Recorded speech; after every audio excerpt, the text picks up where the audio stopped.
So, hi everyone. As you know, I'm going to talk to you about sociology, and I am an expert in sociology, but not necessarily, going with the trend of modern sociologists. And so, sociology, um, one of the one of the things that I like to study is shoes and how shoes have evolved as a social structure in time. So we can see that box of shoes just discarded. So I think these were photographed going to a charity shop. And you look at these shoes, particularly those high heels, very much a social climber was wearing those, to get that extra height. But shoes are depicted in this statue on the right. So we can see that shoes were a very important part of sociology, even back when statues such as this one were created. And that is one of the things that I find most interesting about sociology so far. And hopefully, we'll be able to explore that in a little bit more detail.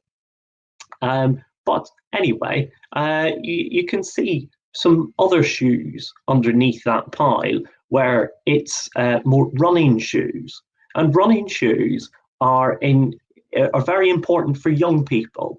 So you may know that young people hide down subways such as this one, and we know that young people do that because they've generated such lovely childlike art on them. And on the right-hand side, we can see how many people wear running shoes in terms of different age groups. And running shoes, the under 16s always wear them. Running shoes, sneakers, trainers, wear them up to 20% of times. And then it drops off as you get into the teenagers, the young people decide to wear more outlandish shoes, try and exhibit their social preference. So you can remember in your late teens, early 20s, you would go out to the club, you'd be wanting to wear some nice leather, smart shoes, not trainers. And you can see on that graph, there was no real difference in terms of age group between men and women in terms of wearing running shoes. So one of the things that I find most interesting about sociology is how shoes have evolved, not just as a socio-economic status, but in order to help people perform fun or basic functions. So we see two people here riding cycles. The left-hand side, we have a unicyclist juggling in a depiction. So he is obviously wearing some shoes that help him stabilize on those unicycles in order to have some fun and to entertain the masses. Whereas on the right-hand side, we've got somebody wearing some very, very high-tech shoes in order to help them on their bicycle commute to work. And it's very important to wear the right sort of shoes in order that your feet do not slip off the pedals. So one of the things that we find over time is how shoes compare to other forms of technology. So you can see on this left-hand side, it's what most people call a junk drawer.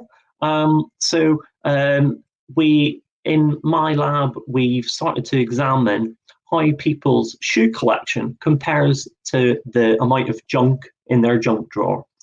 And we can see on the right-hand side graph, this is how many we do monthly surveys of junk, and you can see that in 2020, in the springtime, there was a big push on spring cleaning, and people overall decided to get rid of their junk.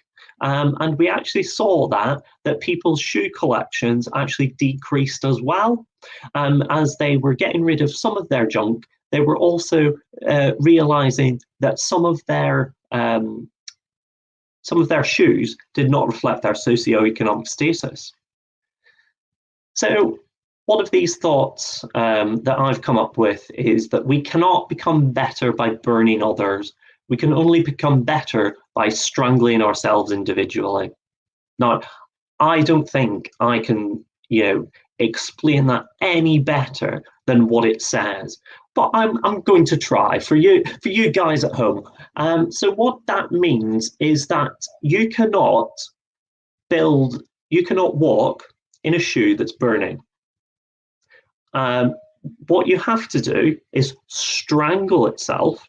So whenever we tie a knot, we tie the knot, we strangle that shoe around our foot, and we can then walk better than if we just burned those laces.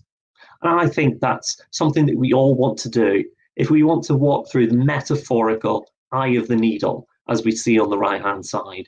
And that's what we want in sociology, to upwardly climb. Most people do, not everybody does, and we can see here. So this is an old before and after picture of the city of Pittsburgh in the United States of America.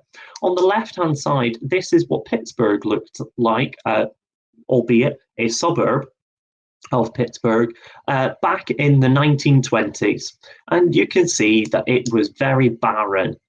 And we find that people decided that they wanted to advance socially, get together, and that suburb has now transformed into a major metropolitan city, as you can see from these lights representing activity, life, and everything.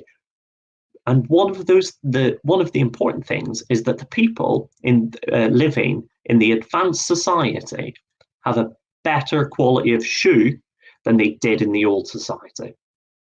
And that is my sociology of shoes. I hope you've enjoyed that lecture.